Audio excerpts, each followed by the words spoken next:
Bonjour à tous, nous poursuivons avec la troisième Mishnah du deuxième Pérec, Mishnah Gimel.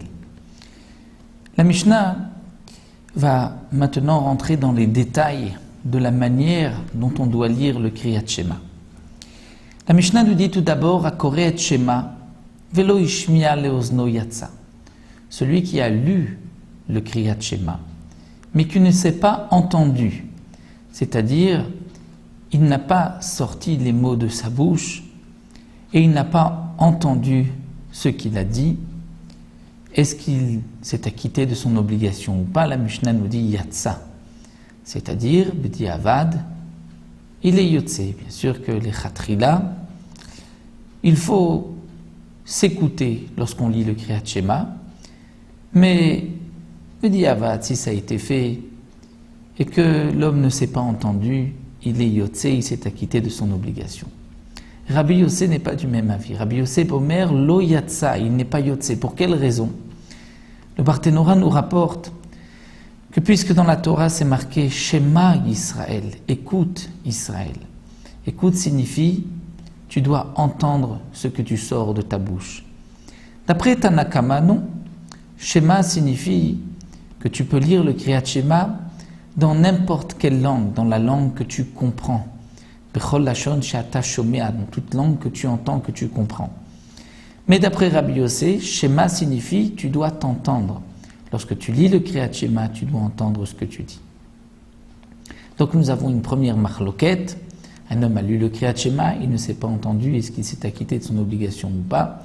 Marloquette entre Tanakama, le premier auteur de la Mishnah, et Rabbi Yossé. Deuxième cas, Kara velo digdek beotiotea. Il a lu le Kriyat Shema, mais il n'a pas fait attention aux mots, aux lettres. Il n'a pas bien prononcé, bien articulé les lettres. Est-ce qu'il s'est acquitté de son obligation? Là aussi, nous allons voir une marloquette. Rabbi Yossé nous dit Yatsa, il s'est acquitté. Rabbi Yuda Omer lo Yatsa. D'après Rabbi Yuda, il n'est pas quitte.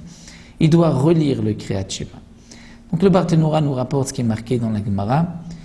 Lorsque un mot se termine par la même lettre que le mot suivant commence, comme al levavecha.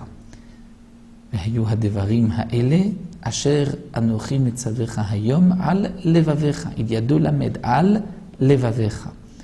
Si on ne prononce pas bien le lamed, on risque de dire al levavecha et de ne prononcer qu'un seul lamed.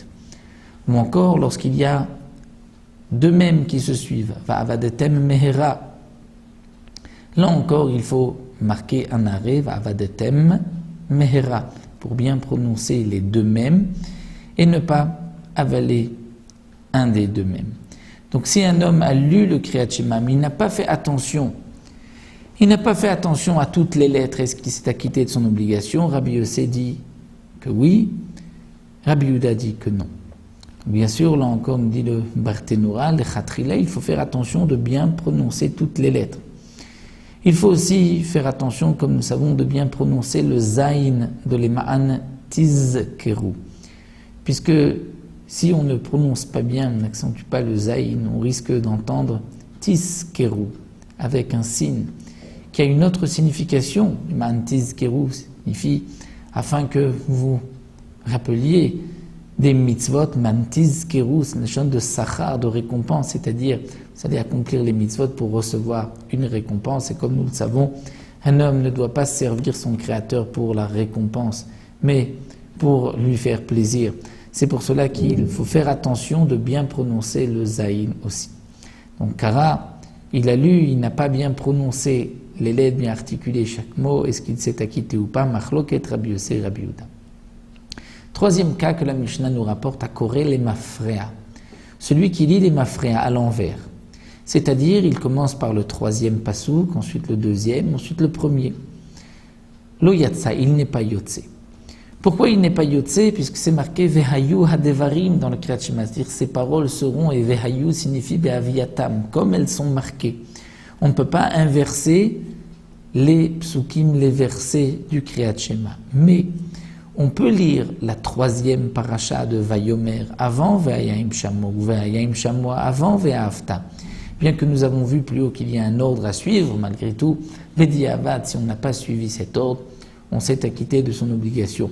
Mais lire un pasouk de la fin avant ceux du premier, avant les premiers, là dans ce cas-là, le Yatsaï ne s'est pas acquitté de son obligation.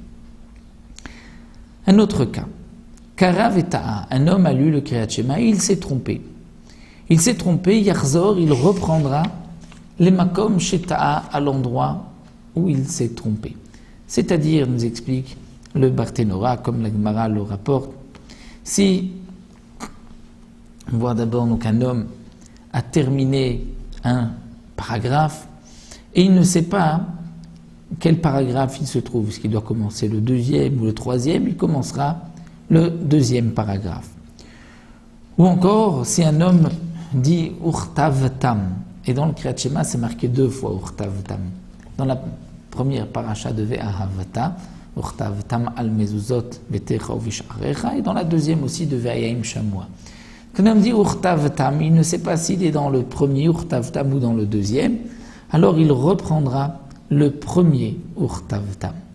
Mais si il a dit Urtavtam al mezuzot betecha uvish'arecha, il a enchaîné les ma'an yirbu yimechem, dans ce cas-là, c'est sûr qu'il était dans le deuxième paragraphe, et donc il n'a pas besoin de se reprendre.